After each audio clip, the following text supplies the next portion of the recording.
Boa noite a todos, sejam bem-vindos a mais um AgroMeeting semanal, agora às quartas-feiras, organizado pela Espaço Visual e em parceria com o Instituto Empresarial do Tâmega e com o apoio média da Voz de Campo.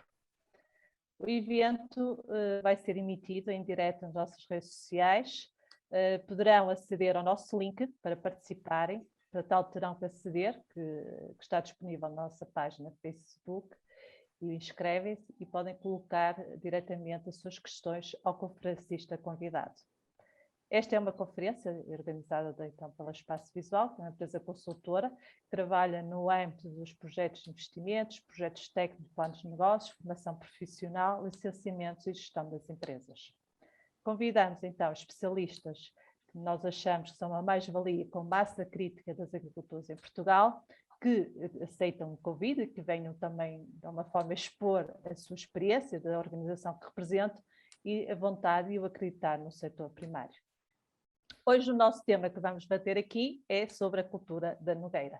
Para tal, convidamos, e desde já agradecemos também estar presente, o Dr. João Sanches, que é licenciado em Economia pela Universidade Católica Portuguesa e pós-graduado em Finanças pela Universidade Nova de Lisboa. Já participou em diversos seminários como conferencista e ao longo do seu percurso profissional já passou por várias áreas de negócio, como administrador, diretor comercial de vários grupos, tendo sido presidente do Conselho de Administração da Regra Máxima SA, Sociedade de Participações Financeiras do setor agroindustrial.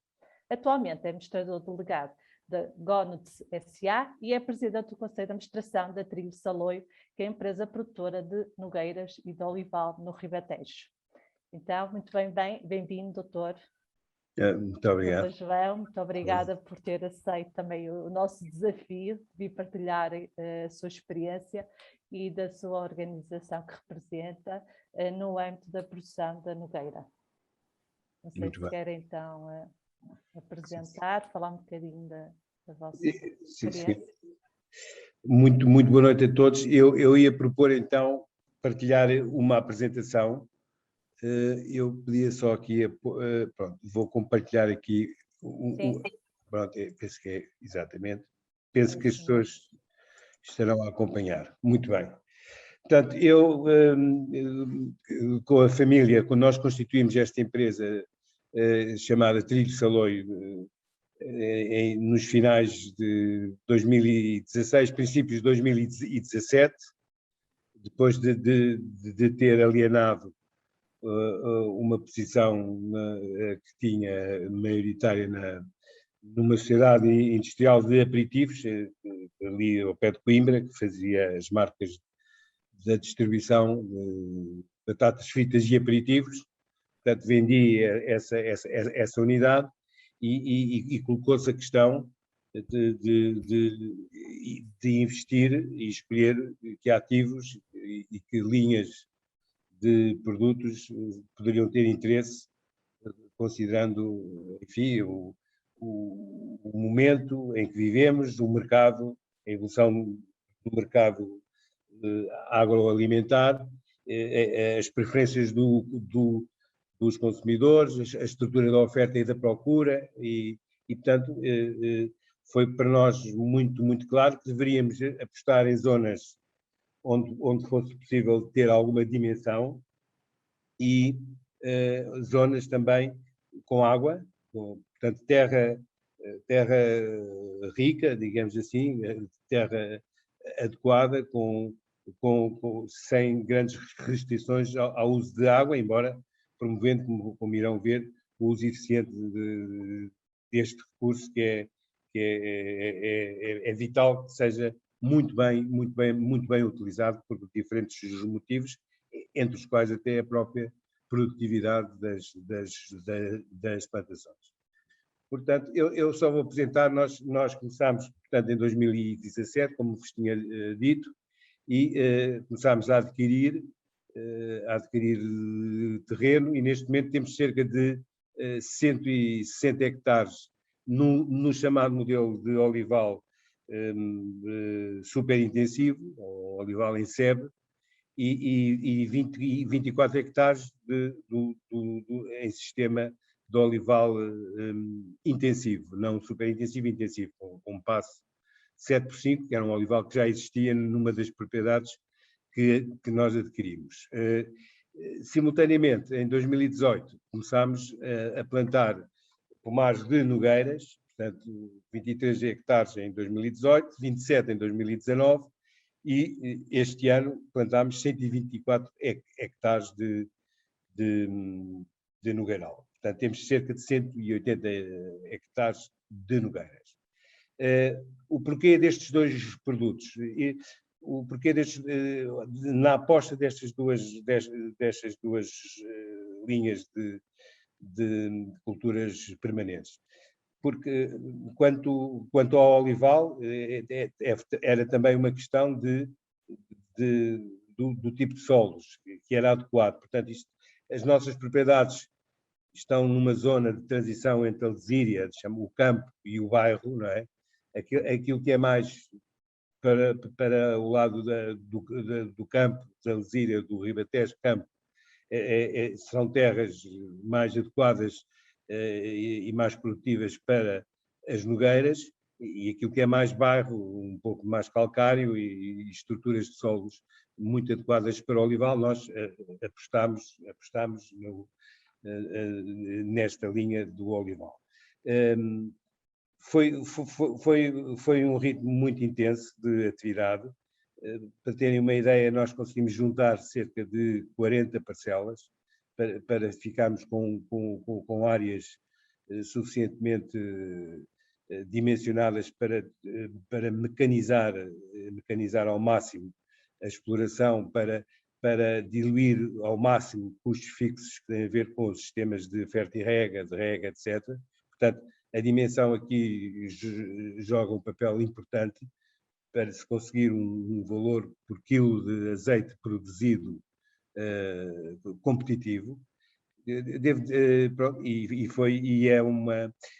É uma exploração que ao final do terceiro ano começa a produzir. E, portanto, nós começámos antes com o olival e neste momento, em 2021 e 2022, esse olival já financia os custos de manutenção e de desenvolvimento das nogueiras, cuja o início de produção está entre o quarto e o quinto ano, embora já ao terceiro ano, neste primeiro pomar de 23 hectares, já tivemos algumas nozes, e vou já com uma pequena expressão, mas já muito promissoras daquilo que será o futuro, e portanto, fizemos o investimento em culturas permanentes, uma de maior facilidade de produzir liquidez para financiar uma outra com maior exigência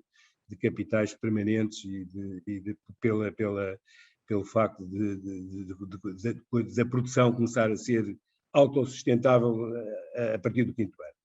É este o perfil que nós temos. Nós montamos uma equipe, temos 2 engenheiros agrónomos, um engenheiro e uma engenheira agrónoma, novos, pessoas novas, com potencial, e sobretudo de aprendizagem e de desenvolvimento, pessoas motivadas. Apostámos neste modelo de ir buscar pessoas que não estivessem muito conhecedoras deste tipo de culturas, simplesmente para não replicar totalmente práticas de experiências passadas. Nós preferimos apostar em gente nova com potencial e depois apostar em informação, em documentação, em partilha de práticas de gestão. Depois também, neste momento, temos 5 tratoristas. Não é fácil encontrar tratoristas também que tenham o potencial de absorver todas as tecnologias que já vêm incorporadas com o equipamento agrícola, e temos N tecnologias que vêm já ligadas a sistemas de GPS, ligadas à aplicação variável e customizada numa parcela. Portanto, ligados já a sistemas de agricultura de precisão, e estes tratoristas são pessoas que têm-se vindo também a adaptar muitíssimo bem ao tipo de modelo de gestão que nós queremos desenvolver na nossa exploração. E depois temos 3 pessoas que eu chamo não especializadas no sentido de não serem especializadas no sentido dos equipamentos, mas são pessoas que podam, que fazem vários tipos de enxertia, que são ensinadas e que têm um potencial muito interessante de apreensão e de uma boa execução, uma série de técnicas de podas e de enxertias, acompanhando equipes de prestadores de serviços externos. Nós temos como parceiros para o azeite, digamos assim, para o olival, temos a Saov, que é uma grande empresa ali da zona de Abrantes, um lagar muito moderno, muito transparente, partilhas de informação em tempo real, dos bates que se vai fazendo de extração de azeite, e nós neste momento exportamos já através com a Saov, exportamos para os Estados Unidos, para a Itália, exportamos para a Espanha, e fornecemos uma marca muito importante portuguesa. Já atingimos cerca de 300 toneladas de azeite este ano, que é um ano muitíssimo bom para o olival, e portanto já está a entrar em cruzeiro, apesar de nem toda aquela área ainda estar em produção. O ano inteirão em produção os últimos 35 hectares plantados de olival. Quanto às nogueiras, nós temos uma consultadoria com a Nogaltec, que é uma empresa que está ali sediada em Badajoz.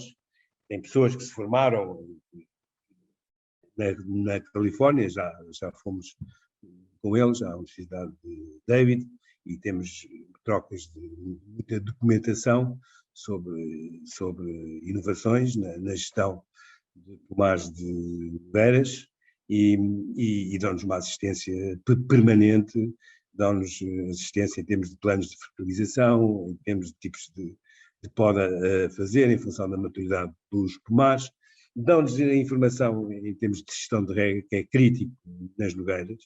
As nogueiras não podem ser regadas com água a mais, porque param o crescimento, pura e simplesmente. Demoram depois 2 semanas a voltar, e na fase de pós-dormência, não é? Portanto, a gestão é feita através depois de uma série de equipamentos que eu tenho muito gosto em partilhar convosco. Depois, esta região é uma região onde existem prestadores de serviços que trabalham com qualidade, com regularidade, portanto, têm as suas pessoas inscritas, as suas pessoas regularizadas, e existem prestadores de serviços na região, coisa que em algumas zonas do país não se encontra.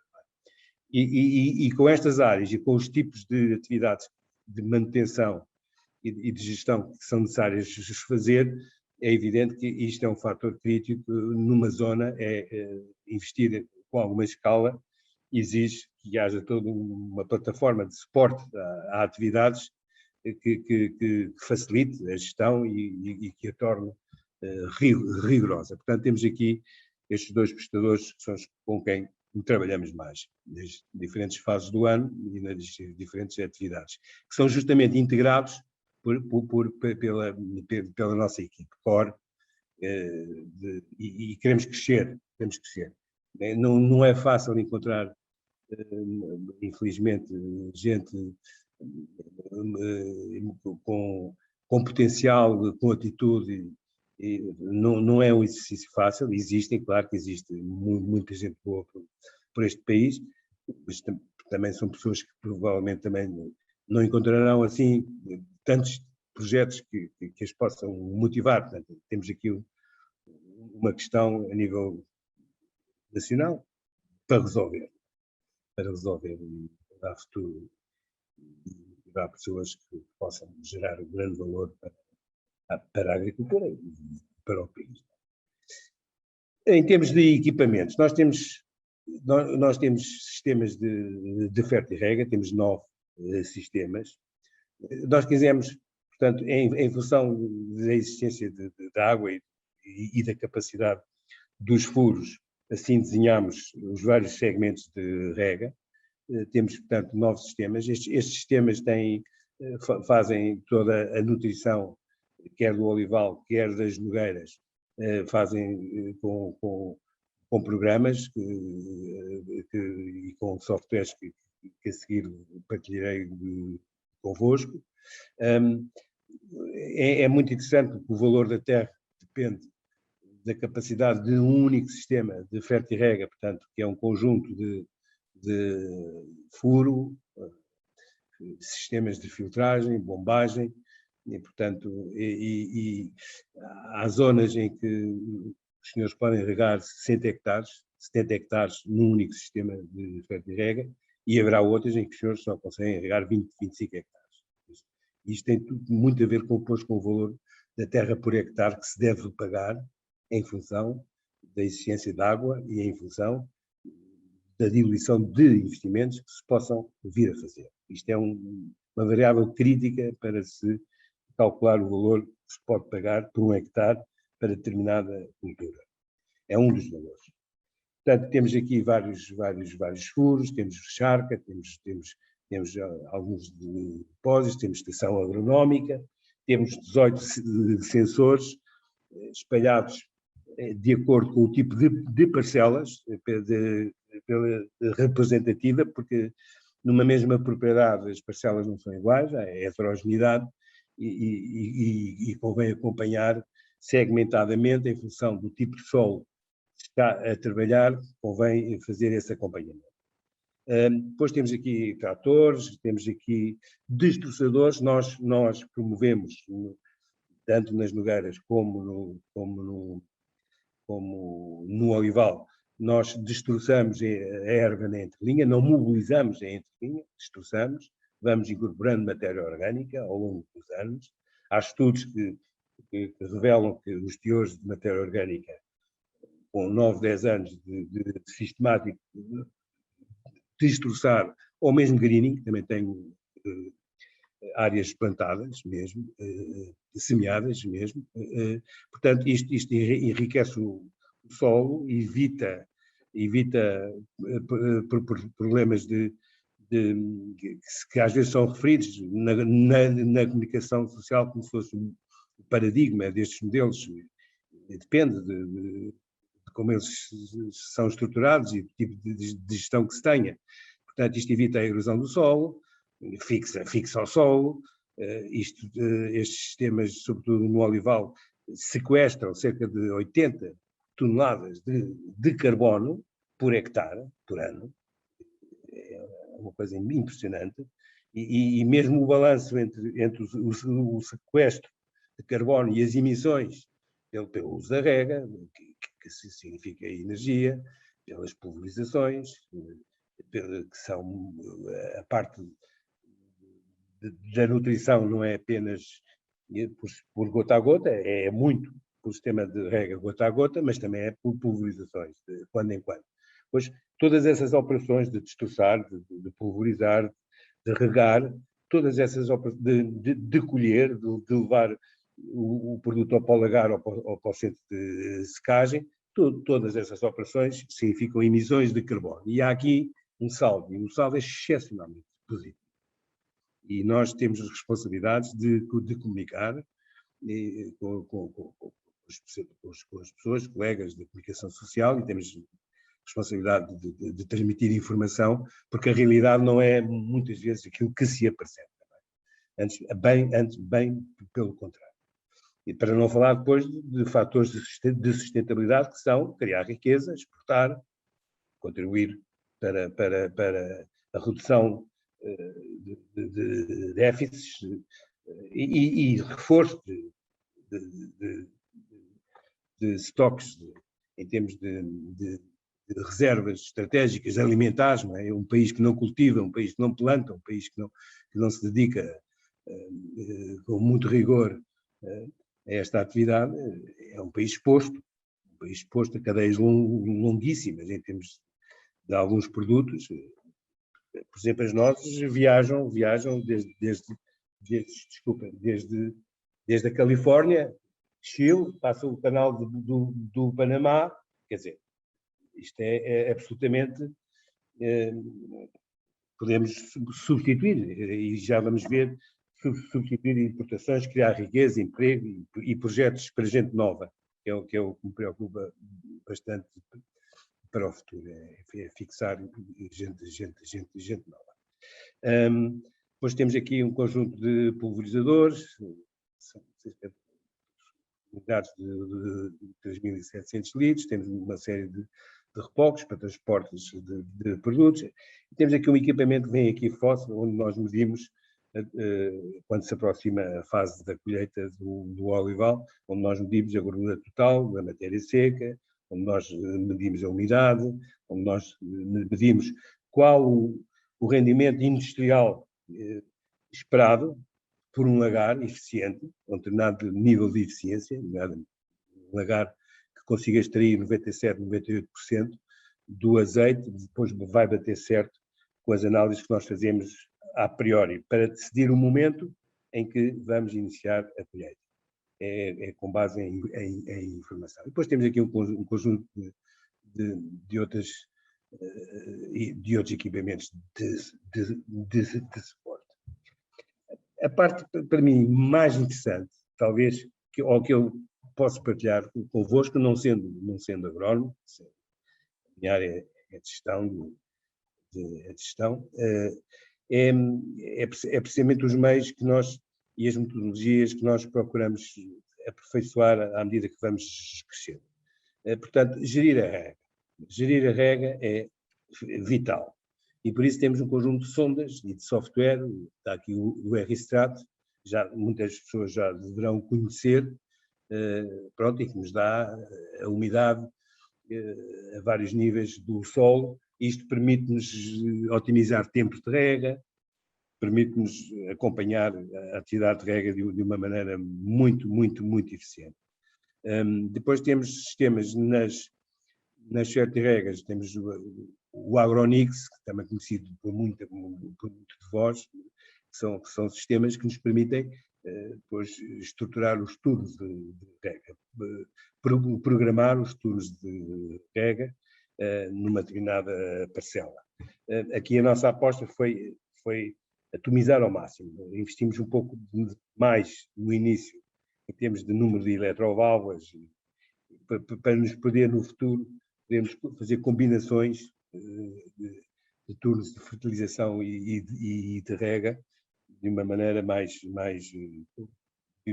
com um potencial muito maior de segmentar. Portanto, quanto mais equipamento deste tipo estiver instalado, mais combinações de períodos de rega simultâneos nós podemos ter. E tempos de rega, isso é importantíssimo, sobretudo para as nogueiras, como vos digo, regar a mais é parar o preparo. Tão simples quanto isto. Depois também temos outros métodos de câmaras de pressão estomática, portanto, nós não queremos só saber, no caso das nogueiras, não queremos só saber que água, que a umidade que existe no solo, a diferentes profundidades, e a nogueira, em termos de desenvolvimento radicular, a nogueira vai muito mais fundo, muito mais profundo as suas raízes do que no olival, e há que medir e saber os níveis de umidade do solo, mas também os níveis de umidade na própria planta.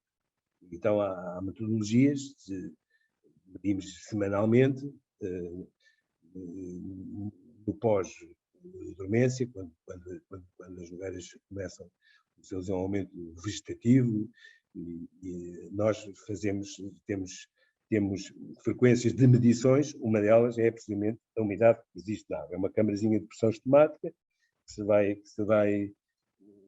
vai-se aumentando a pressão, vai-se fazendo a leitura e há um dado momento em que é possível perceber qual é o indicador representativo da umidade que está na forma e que está na planta.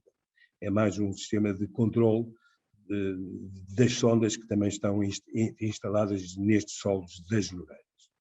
É importantíssimo, isto é um ponto-chave para se conseguir a produtividade. Depois temos as estações meteorológicas que nos dão imensa informação, que nos permite antecipar algumas medidas e muito, que tem muito a ver com o planeamento das atividades, quer de pulverizações, quer por causa dos ventos, quer de frequência de rega, podemos alterar. Todo esse software está instalado nos telemóveis dos nossos colaboradores, que poderão, à distância, escolham de se deslocar, poderão customizar, alterar uma outra frequência de determinada atividade relacionada com a nutrição, por sistema gota a gota e por irrigação. Nós, antes de plantarmos, fazemos estudos de condutividade elétrica. Isto é um exemplo de uma propriedade. Este ano que plantámos, com cerca de 120 hectares, aqui. Nós fazemos estudos de condutividade elétrica, nós fazemos estudos de altimetria, nós fazemos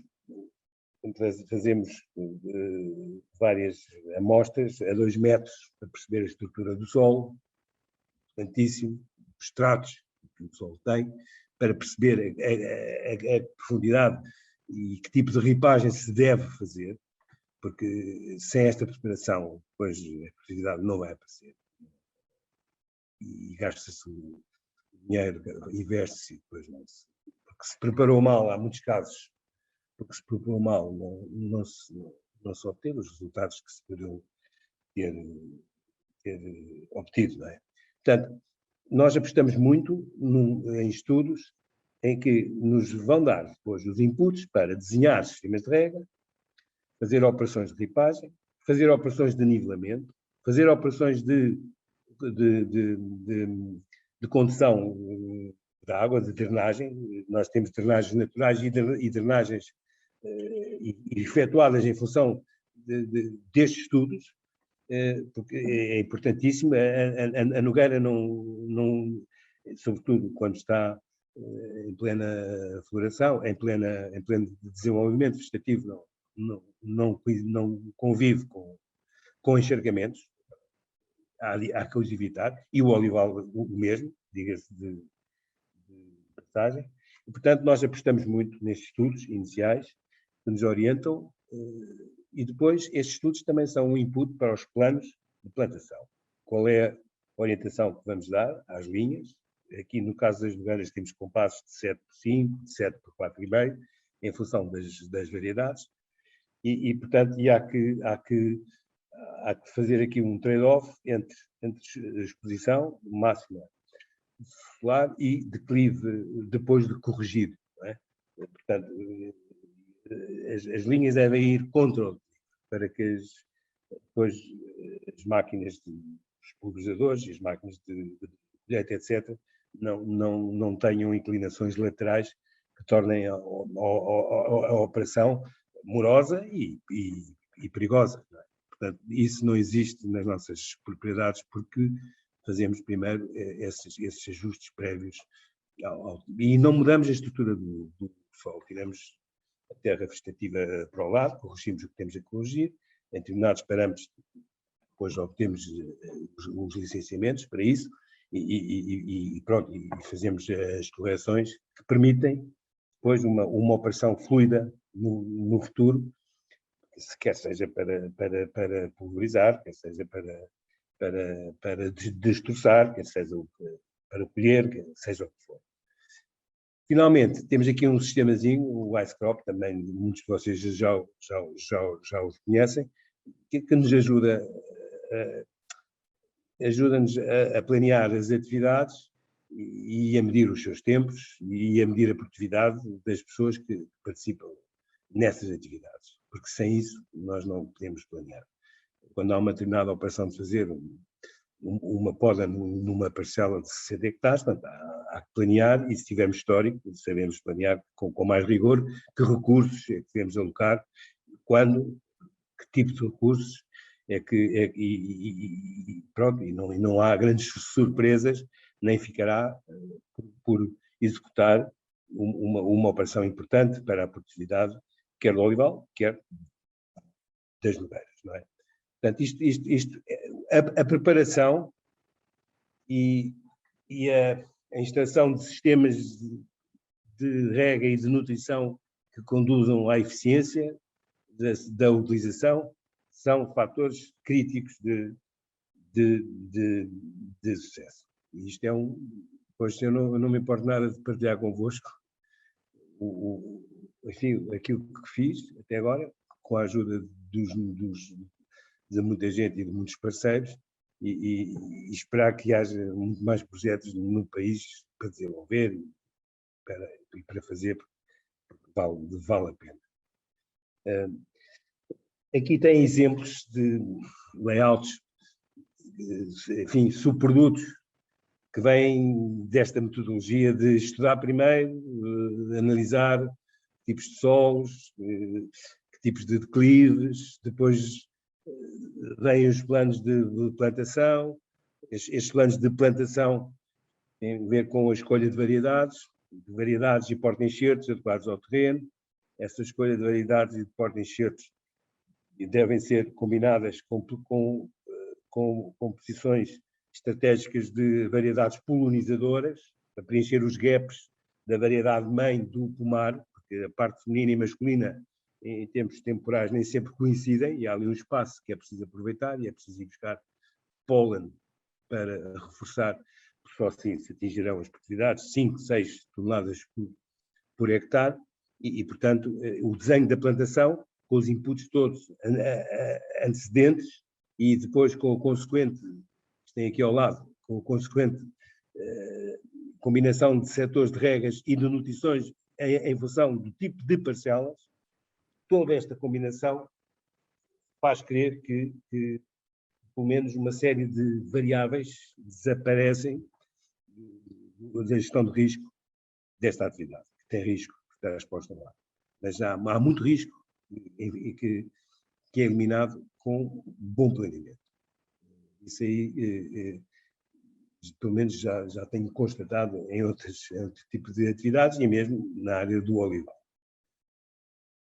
Eu queria-vos também partilhar convosco, isto são dados públicos, tudo isto que estão aqui, que os senhores podem obter de diversas fontes, mas aquilo que acontece é que no ano de 2020, portanto 2021, digamos assim, a Europa consumiu 452 mil toneladas de nós. E a Europa procurou 452 mil toneladas de nós e produziu 127 mil toneladas. Há aqui um gap de 340 mil toneladas que vem da Califórnia, 85%, e do Chile, digamos assim, mais 15%. Portanto, só para terem uma ideia, a evolução do consumo entre 2020 e 2019 foi de cerca de 32 mil toneladas, quase 40 mil toneladas. Ou seja, para uma produtividade de 6 toneladas por hectare, só para preencher este aumento de consumo seriam precisos 6.700 hectares de nogueiral. Isto porque às vezes podemos impressionar porque é que determinada organização está a fazer 300 hectares e outros 150 e outros 400. Sem a realidade conhecida e as tendências, poderíamos pensar que seria excessivo, mas não é excessivo. Há um déficit enorme entre o consumo europeu e a produção europeia, que nós podemos preencher. Ficam cadeias curtas, ficam custos que explodiram com esta nova situação do Covid, portanto, tudo que é contentores vindos da América ou de outras partes do mundo são 3, 4 vezes mais caro do que aquilo que era, embora isto não podemos contar com isto, que isto está desestabilizado, mas é a realidade neste momento, e também cadeias muito longas. No caso da nós, A nós chega aqui com um mês e meio, 2 meses depois de ter sido seca. E isto com umidades, depois parte-se, embala-se e a qualidade não existe. Rancifica, não sei se tem essa experiência, e isto é uma grandíssima oportunidade de produzir aqui, ter cadeias curtas e produto fresco, que sempre a aparecer, quer dizer, isto vai ter uma diferença de qualidade enorme face enfim, face à enorme distância desta cadeia de abastecimento das nozes para a Europa. Depois, como os nossos grandes concorrentes são os americanos, são eles enfim, que abastecem a Europa, juntamente com o Chile, portanto, a 15%, e só a Europa e a Turquia juntos representam 50% praticamente da importação mundial, incrível, e é um produto que cresce por razões nutricionais, por razões ligadas à saúde, por ser um aperitivo de grande valor e de reconhecimento. Nas dietas estão a ser cada vez mais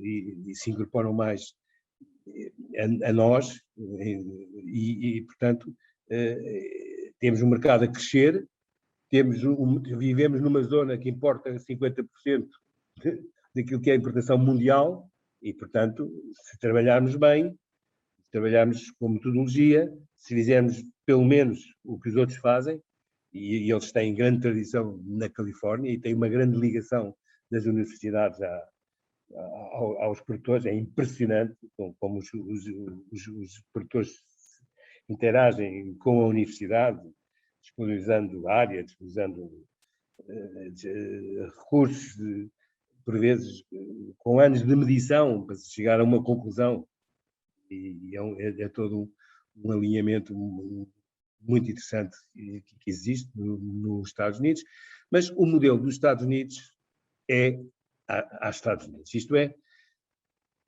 na nós, os americanos produzem grandes volumes, portanto, eles montam os processos de secagem, tempos de secagem, temperatura de secagem, etc. Eles montam o processo em ordem a processar grandes volumes, portanto, e na Europa, e eles são mais liberais em termos de utilização de produtos do que na Europa. A Europa é muito mais cuidadosa e muito mais, enfim, muito mais estrita e rigorosa na utilização de certos produtos, fitofármacos.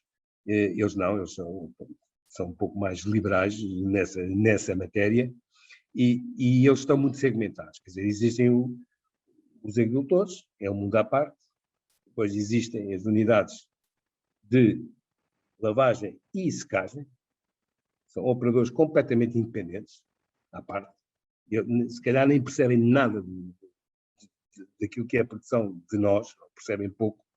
E depois existem os chamados handlers, portanto, que depois calibram, partem e embalam.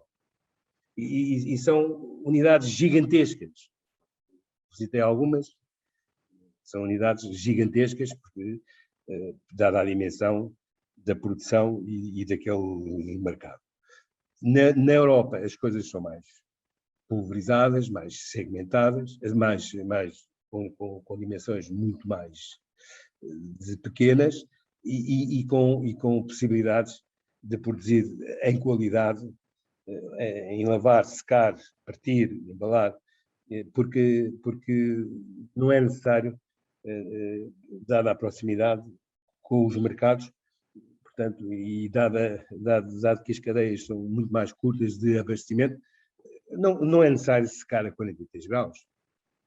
Pode secar-se a 27, 28, vai ser até aos 32 graus. Portanto, com bons tempos de secagem, controlados, com eficiência energética, etc. Portanto, são modelos diferentes. E normalmente aqui na Europa, os produtores com alguma dimensão lavam e secam. Tem o processo todo integrado. É um modelo diferente.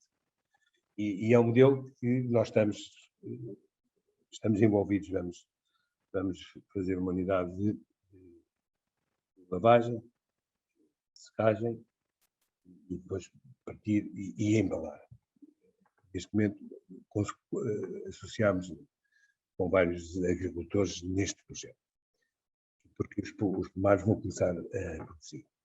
Portanto, nós temos na Europa uma outra situação, temos uma produtividade por hectare muito mais baixa, cerca de 2,4 toneladas por hectare, e nós podemos fazer o que eles fazem, 5, 6 toneladas, portanto, aprendendo com eles e adaptando metodologias que já foram expostas anteriormente, mais aquelas que são de manutenção e de desenvolvimento dos pomares, que também poderei partilhar alguma coisa que vou aprendendo convosco, todo o gosto.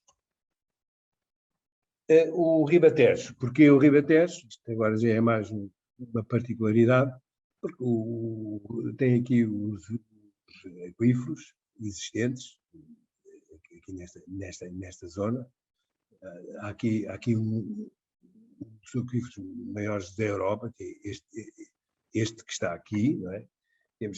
Temos aquíferos com cerca de 1.400 milhões de metros cúbicos disponíveis. Há formas, se formos eficientes no uso de água, há formas de manter estas reservas estratégicas, portanto, adequando a captação aos tipos de recarga destes sistemas aquíferos, com algumas comunicações entre eles, porque investir sem saber, sem saber que água existe de facto, quer dizer, não, são passos no escuro. E o país poderia estar muito mais apetrechado com informação do que aquela que tem, porque isso é que é uma infraestrutura, é ter informação para apoiar depois atividades que se possam estruturar com base em informação fidedigna de disponibilidade de água e de sustentabilidade do seu uso para o futuro. Há aqui muito trabalho público aqui a fazer. E há muita gente nesses organismos com uma imensa capacidade para assim tenham meios para nos ajudar a todos a ter informação fidedigna que nos permitam fundamentar investimentos. Portanto, o Ribatejo está aqui por causa da qualidade dos solos, por causa da existência de água, e este panorama de aquíferos bem poderia ser muito mais protegido para o futuro, se, por exemplo, projetos como o projeto Tejo, que se fala aí, com sistemas de estudos em alguns rios para normalizar margens e evitar que milhões e milhões de hectolitros acabem no Oceano Atlântico, quando há eventos de grandes chuvadas, inundações, etc. Portanto, havia aqui muito para fazer eu posso dizer mesmo, quase para quadriplicar a área irrigada no Oeste, no Ribatejo e até Setúbal. Há projetos já estruturados por gente de grande valor da engenharia portuguesa, assim se quisesse dar um salto fortíssimo no aproveitamento dessa água, porque o século XXI, por aquilo que está a mostrar, vai ser um século com eventos climatéricos mais intensos, grandes secas, grandes precipitações. Isto vai ser mais volátil e por isso tudo o que se puder fazer para regularizar e para aproveitar este recurso extraordinário que nós temos, que é a água, pois deveria ser feito. Isto devia ser da bazuca que se fala, devia ser a bazuca de Brum. Aproveitar, regularizar caudais, reter águas e não deixá-las perderem-se pelo oceano. Portanto, mas este tema da água qualquer investidor internacional quer investir em Portugal, no setor agroalimentar, com alguma dimensão, põe logo a questão da existência da água. Este tipo de... É que nem vale a pena estruturar um projeto que não seja em cima de informação fidedigna. Isto é, há aqui grandes melhorias em termos do país, da obtenção de informação que nós poderíamos ter para estarmos mais seguros dos recursos que votamos em estas atividades. Finalmente, gostaria de vos dar só uma ideia de um tipo de conta de exploração que poderá atingir 1 hectare de nogueiras. Aqui está um hectare de nogueiras num conjunto de 50. Quer dizer, isto é o que se pode obter num hectare, no pressuposto que pelo menos se investiu em 50 hectares, pela diluição dos tais custos fixos, certas regras, etc., e que já conversamos. Aqui estão os pressupostos. Nós temos uma conta de exploração que poderá, em cruzeiro, portanto, aproximar-se a partir do sétimo, oitavo ano, dos 8.000 euros por hectare, com um resultado líquido por hectare de cerca de 6.000, 7.000 euros. E os dados, os pressupostos que estão na base desta projeção é o atingir, como podem ver aqui, 4.500, são 4,5 toneladas por hectare. Isto é conservador. Estamos a replicar e a procurar fazer melhor ainda do que outros fazem, e que têm estes números, 6, 7, 5, 6. Em Espanha conheço explorações com 7, 8 toneladas por hectare. Portanto, mas pelo menos 4, 5, isto é para 4, 5 mil toneladas por hectare, um preço médio do quilo de danoz na ordem dos 3, entre os 3 euros, salvo erro, agora ou é 3 euros ou é 3 euros e meio, não tenho agora aqui presente, mas é esta ordem de grandeza. Temos aqui o quadro enfim, nós estamos a trabalhar para isto, portanto, estamos a trabalhar para conseguir estes custos por hectare e estes proveitos por hectare. Finalmente, quando isto é informação pública, portanto, isto é uma sociedade anónima, publica as suas contas. Quando se vem para investimentos deste tipo, tem que se vir com capital próprio. A dívida tem que ser muito controlada, porque são atividades, por melhor estruturadas que sejam, são atividades a céu aberto e pode acontecer uma série de 2, 3 anos maus e nós não podemos pôr em causa um projeto por falta de recursos próprios. Portanto, 80% da autonomia financeira, 80, 90, 80, 90, até o cruzeiro aparecer, eu acho que é aconselhável. Se não se tem, depois junte-se também a quem tenha, não é? Encontrem-se instrumentos de capital permanente, capital próprio e capital permanente, que nos deem margem para 1 ou 2 ou 3 anos que possam não correr tão bem quanto nós antecipámos. Portanto, isto é só uma fotografia. É que esta atividade precisa de capitais próprios, precisa de se capitalizar e precisa de encontrar esses recursos. E pronto, este é um resumo muito, muito rápido daquilo que nós estamos a fazer. Muito bem.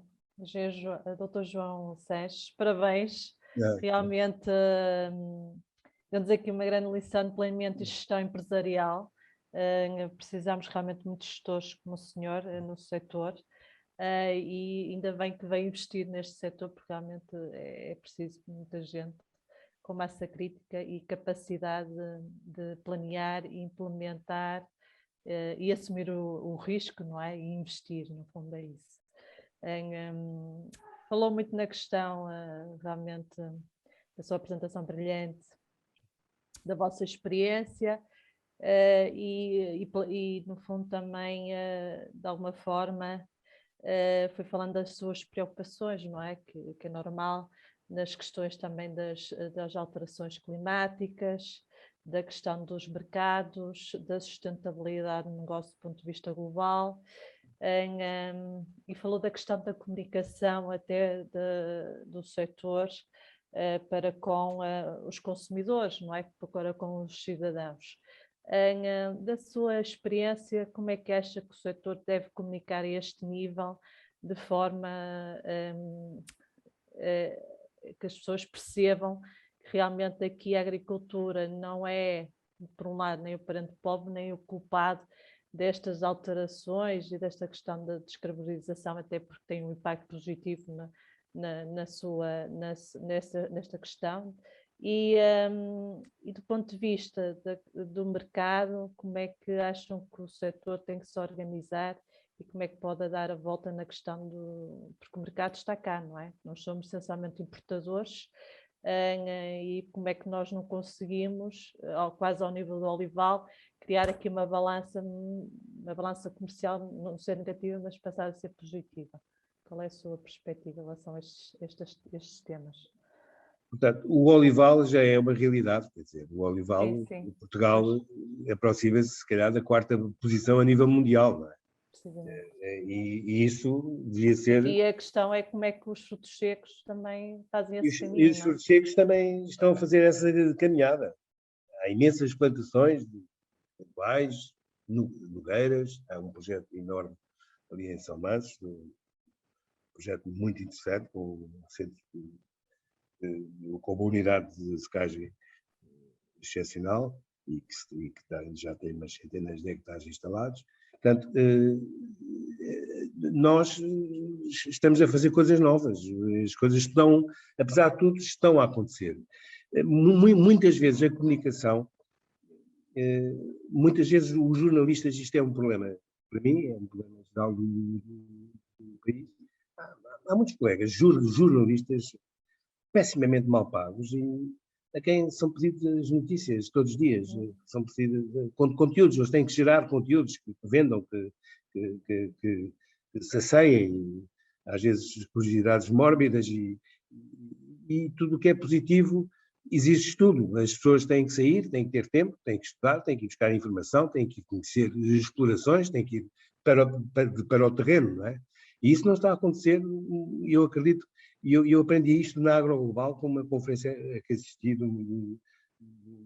umas pessoas da comunicação social que querem aprofundar, mas não lhes dão tempo.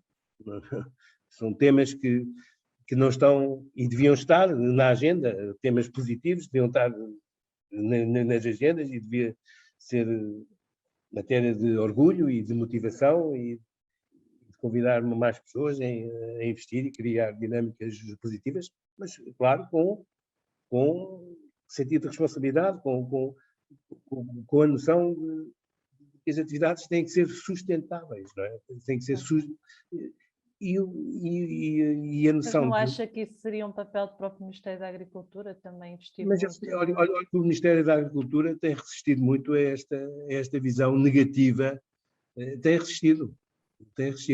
E há organismos, por exemplo, o estudo do EDIA sobre o olival é espetacular e só quem não quiser, estão lá factos, estão lá, porque a realidade existe antes de qualquer pensamento, antes de qualquer ideologia.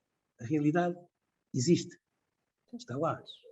E há pessoas que a deformam, ou com ideologias, ou com falta de tempo de fazer o trabalho de casa e de aprofundar, quer dizer, mas nós também somos responsáveis, nós temos que produzir e convidar as pessoas e disponibilizar informação e abrir as nossas casas para visitarem, para porem questões, porque as pessoas de boa fé chegam normalmente, se as informações são rigorosas e as práticas são condicentes com aquilo que se apregoa, as pessoas chegam a conclusões, não é? São pessoas Isto é a Mas natureza. não acha que a questão da comunicação tem que entrar no centro de custos da cultura e do investimento, no fundo? Eu acho que sim. Se Até à calhar tem que passar um rotulagem. bocadinho por aí, não é? Até à rotulagem. Até Sim.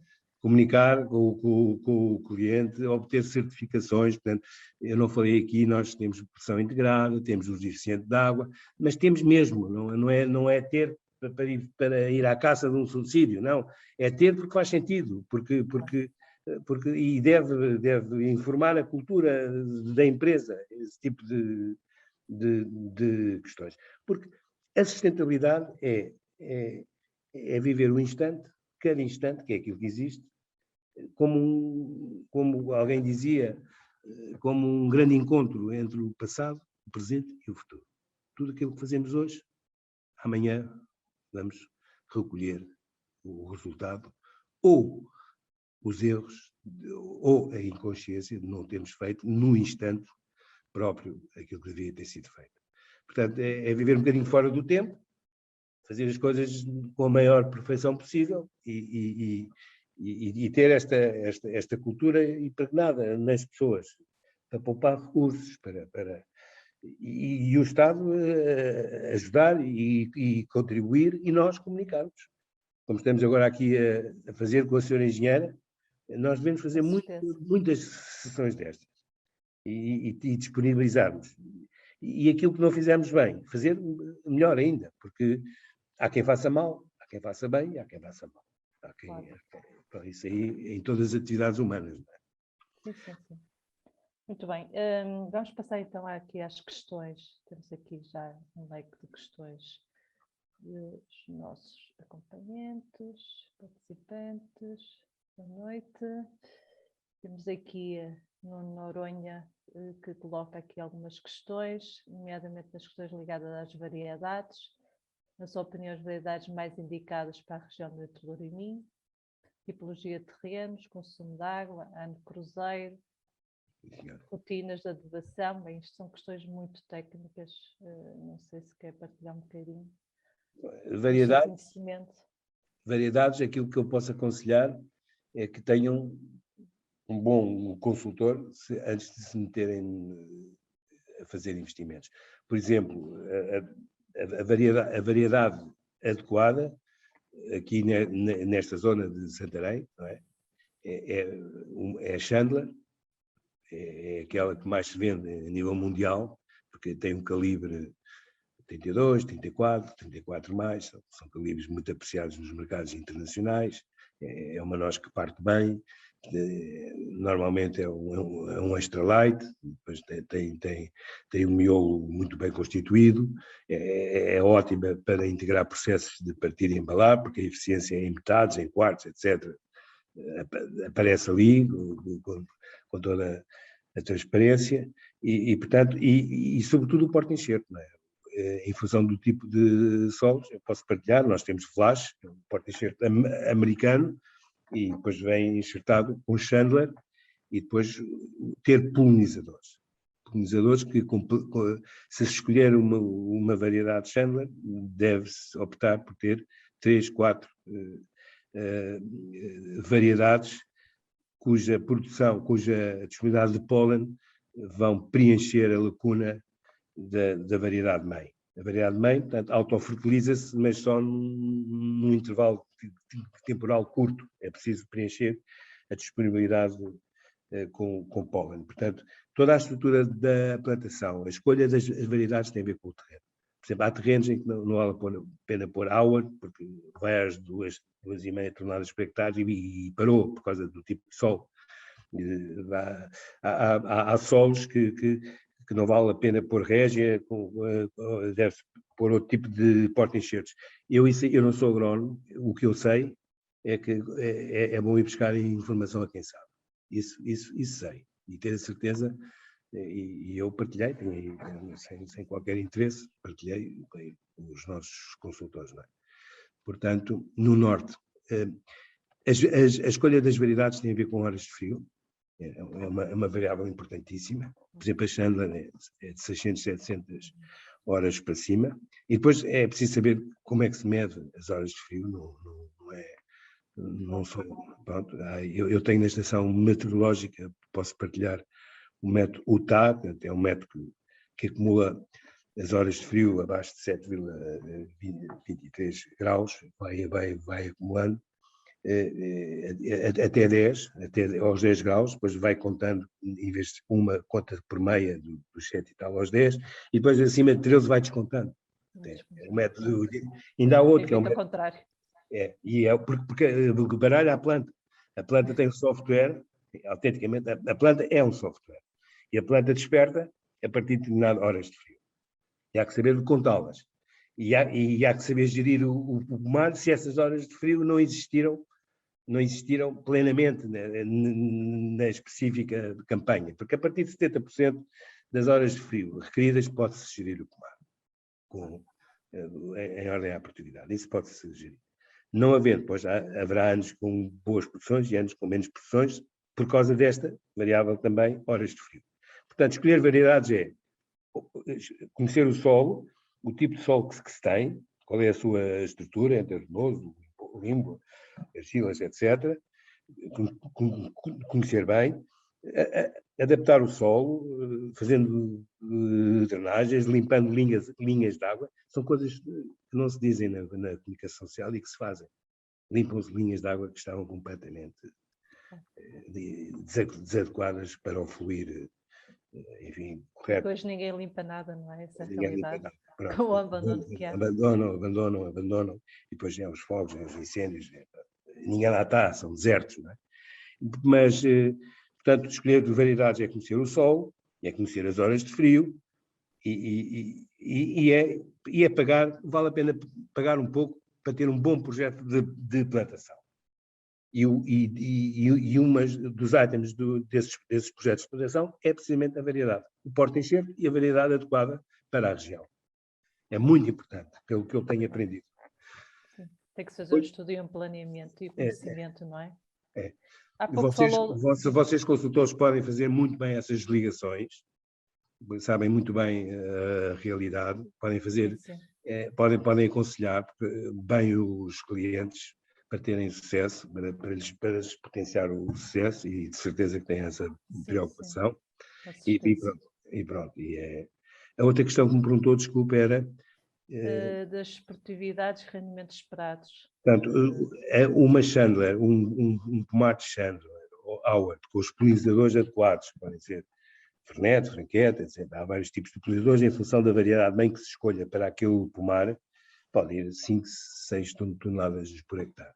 Nós já temos colegas neste grupo que nos associamos, nós representamos 300 hectares já instalados, eu tenho 180, mas estou ligado com casas agrícolas que são 300 hectares, numa empresa que se chama GoNuts, que se criou para este efeito, para partilhar assessorias, partilhar conhecimento, visitar pomares, perceber melhores práticas. É assim que é comunicando que as coisas são que todos evoluem, não é? Agora, peço imensa desculpa, mas a realidade do Minho e do Norte eu não o conheço, mas de certeza que há quem a conheça.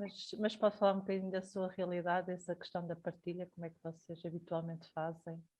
Como é que a questão do conhecimento, um pouco falou da questão dos Estados Unidos, da Califórnia, do acesso à universidade, se sentem que cá em Portugal também há realmente essa questão, é uma mais-valia, há essa ligação? Eu acho que podia haver muito mais. Eu acho que teria que haver uma revolução nos institutos superiores agrários em Portugal. Não percebo como é que uma pessoa é catedrática há mais do que 5 anos sem defender a sua cátedra, sem publicar, sem investigar.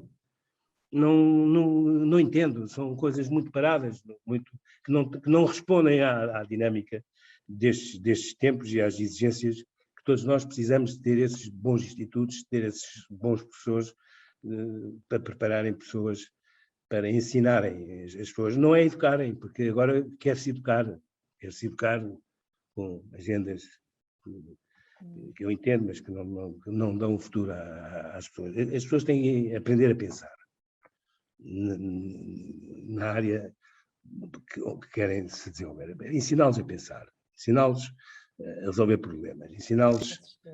Isso é que é ensinar. Isso é que é fundamental. Tudo o resto é recursos que se deitam fora com agendas ideológicas que não levam à geração de riqueza, nem vão deixar.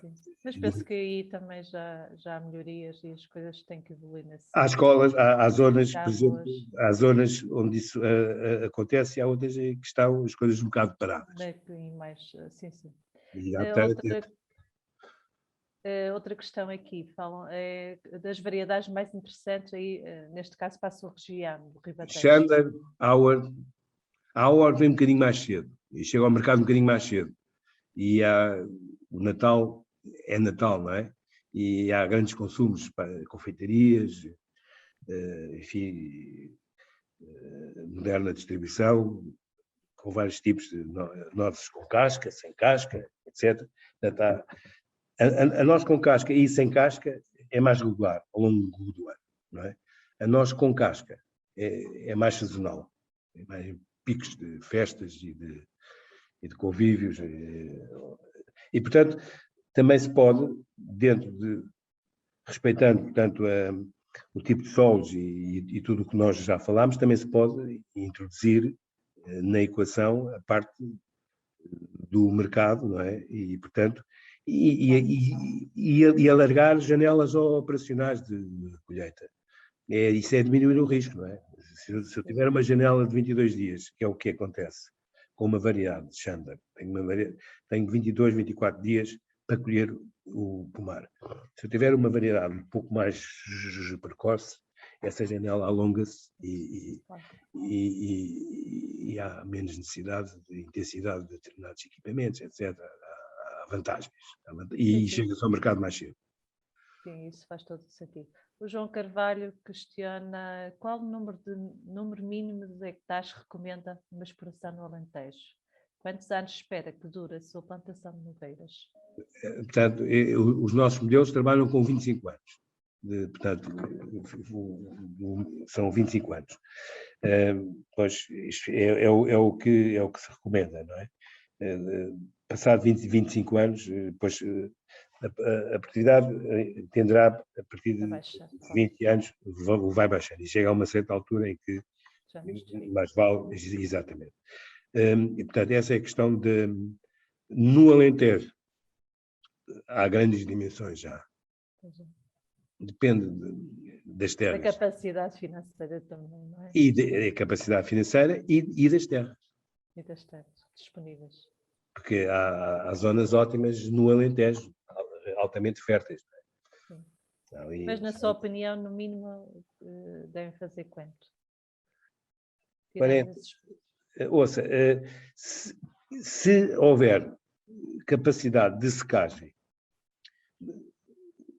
perto, não é? Num perímetro relativamente curto, 100 e tal quilómetros é possível. Depois pode-se ter talvez 10, 20 hectares, pode-se 20 hectares, acho que é já uma área interessante, não é? Pronto, mas a partir de 50, 60 hectares já se justifica ter um processo de lavagem. Sim, a partir dos 80, 100 hectares já se justifica ter uma unidade de secagem. Isso aí já parece ser... A vossa unidade de lavagem, secagem, embalamento, onde é que vai ficar situada? Vai ficar situada, portanto, ali na zona de Santarém. Vai ali perto. Okay. Portanto, já estamos a fazer estudos de localização, aliás, já estão ultimados e de layouts, etc., equipamentos, isso já dá tudo. Já dá tudo. Digo isto porque pode ajudar aqui algumas pessoas, não é? Aqui da zona... Pode ser uma solução, não é?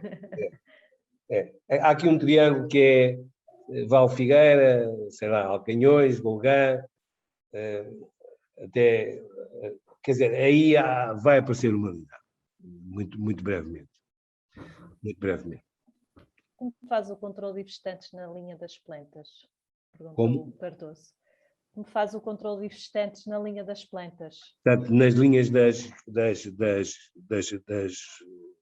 plantas, há vários tipos de herbicida, uns mais sistémicos, outros não, e em função da época, não é?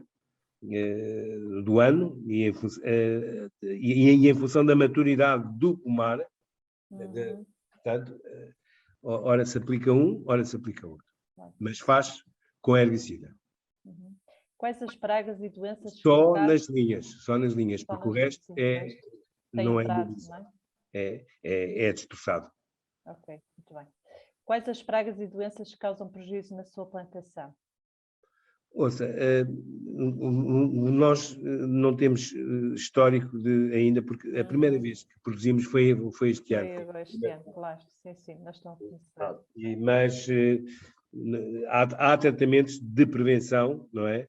E muito específicos para dois riscos, digamos assim, que existem e que há que preventivamente geri-los, não é? E isto qualquer consultor consegue descrever melhor do que eu, qualquer agrónomo, desculpe, consegue responder a esse senhor melhor do que eu, mas está perfeitamente controlado. Perfeitamente controlado. É por pulverizações, há que ter alguma capacidade de ter equipamentos disponíveis para pulverizar e trata-se bem, respeitando todos os produtos homologados e os intervalos de segurança. E gerindo com muito rigor. Não há grande tema. Sim, é o normal. Para já não há grande tema. Sim.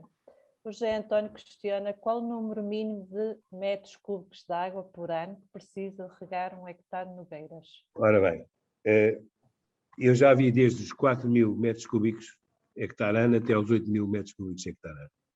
Depende do tipo de solo, da capacidade de retenção de água.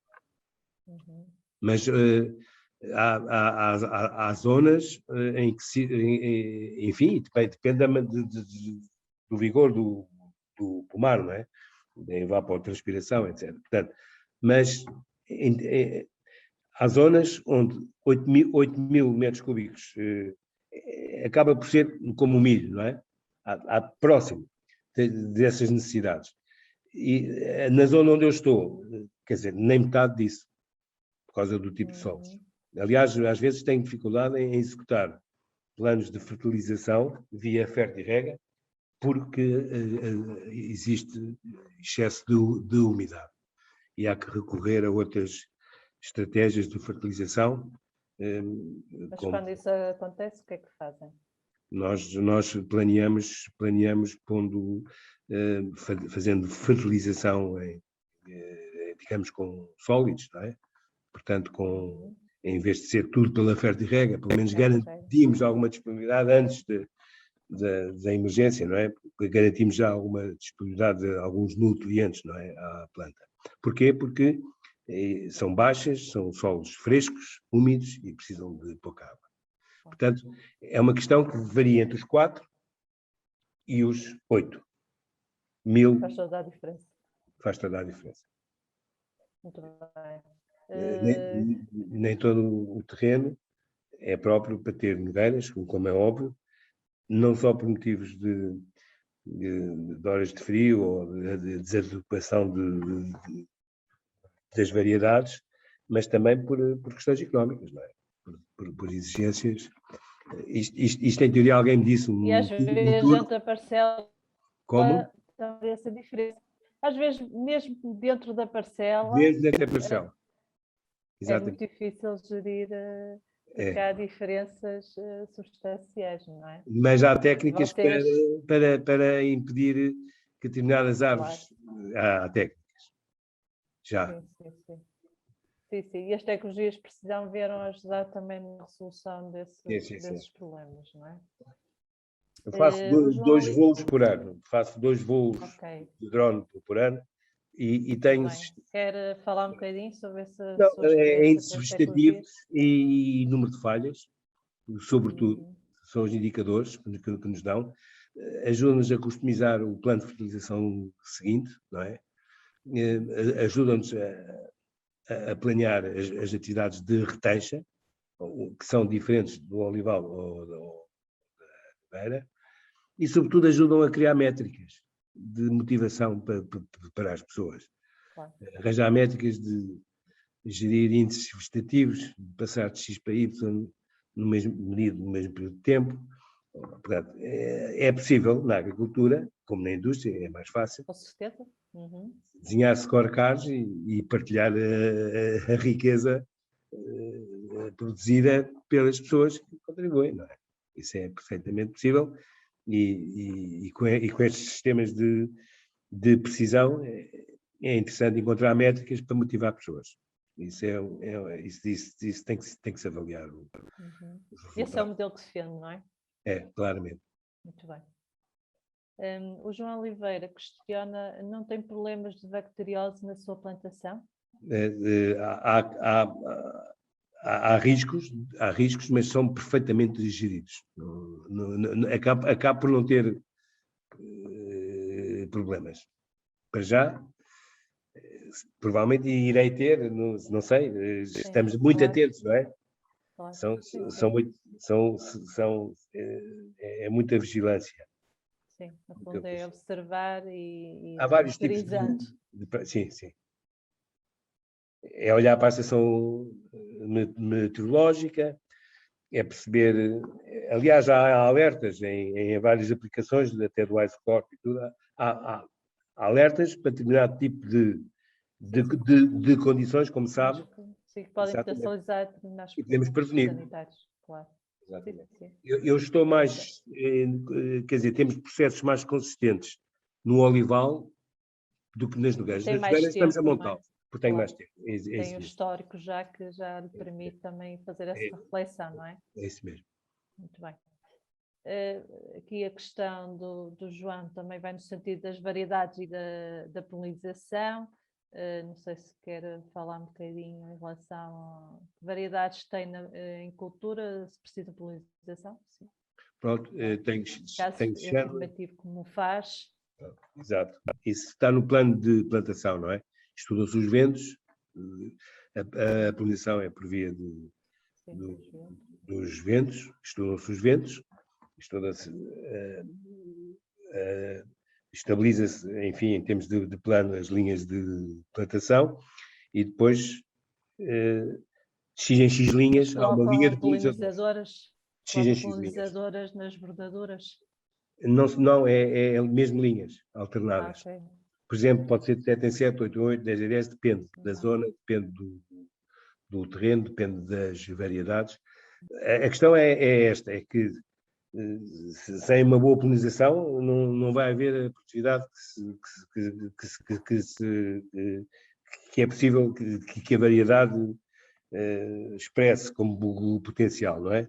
E, portanto, à medida que vão aparecendo mais nogueirais na região, tudo isto se facilita. Há aqui um efeito multiplicador enorme, não é? Existência de pólen, o pólen viaja, não é?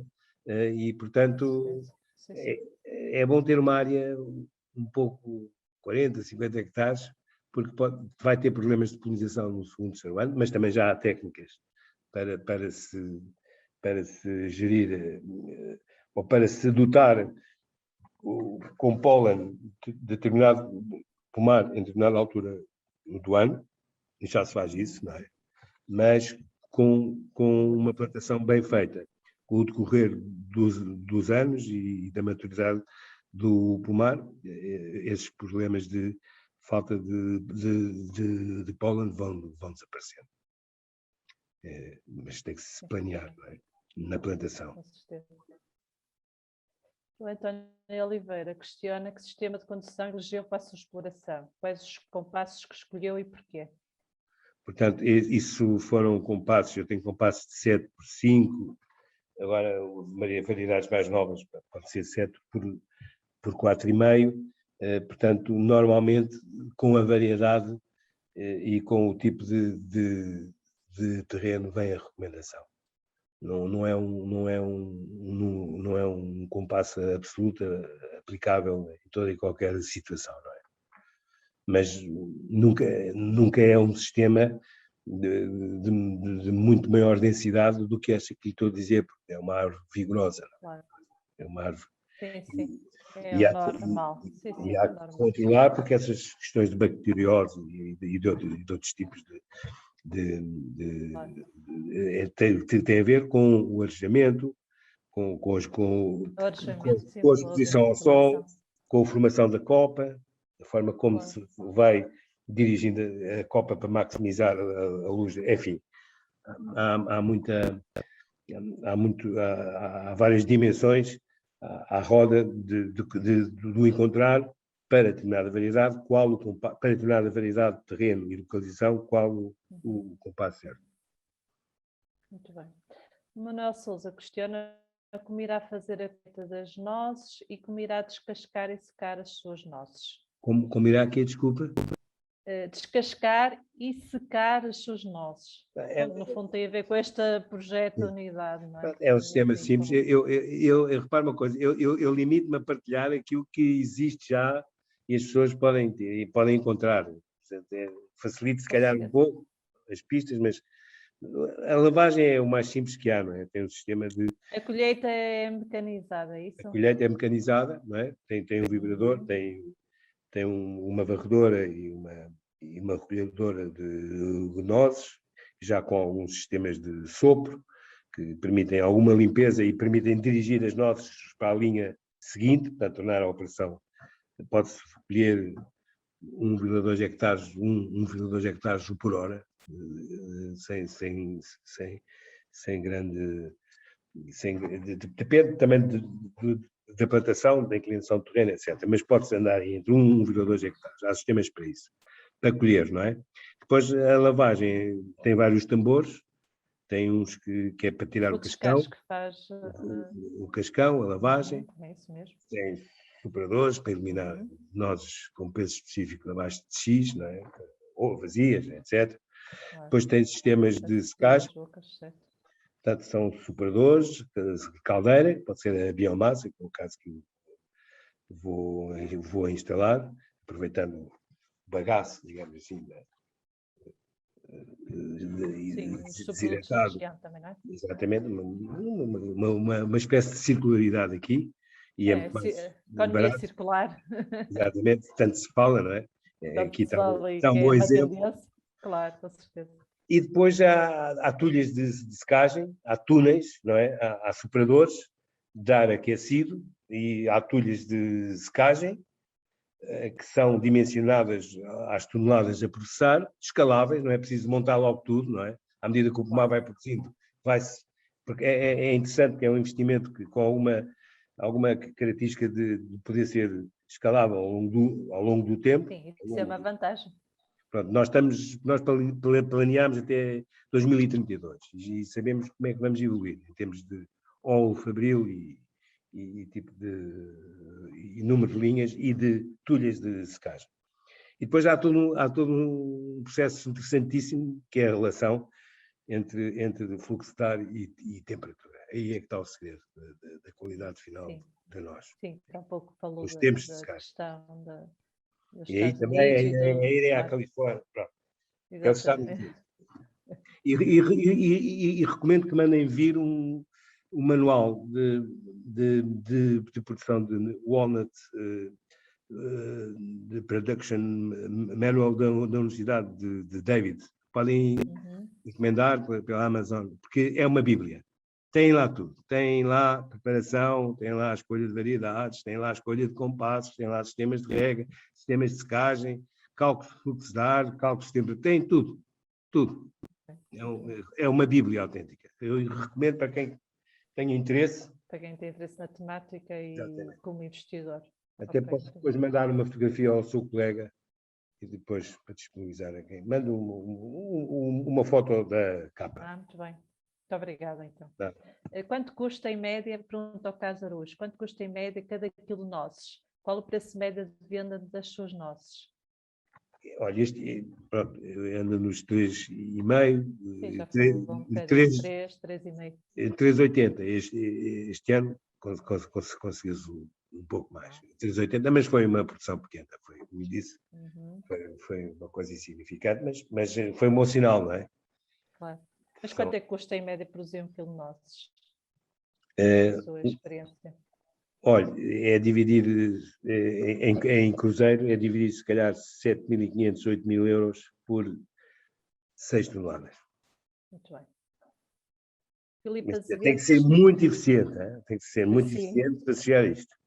certo, e É depois fácil não será derrapar. a maioria, infelizmente, não é? Não, depende como se acompanhar Sim, mas e o tempo também. a dimensão que tem e tudo, não É, é? exatamente. Faz toda a diferença, não é? Como disse, na questão de evolução dos custos. Podem consultar na Universidade de David, Contas de Cultura, e já há Contas de Cultura, salvo erro, 2020. Podem consultar.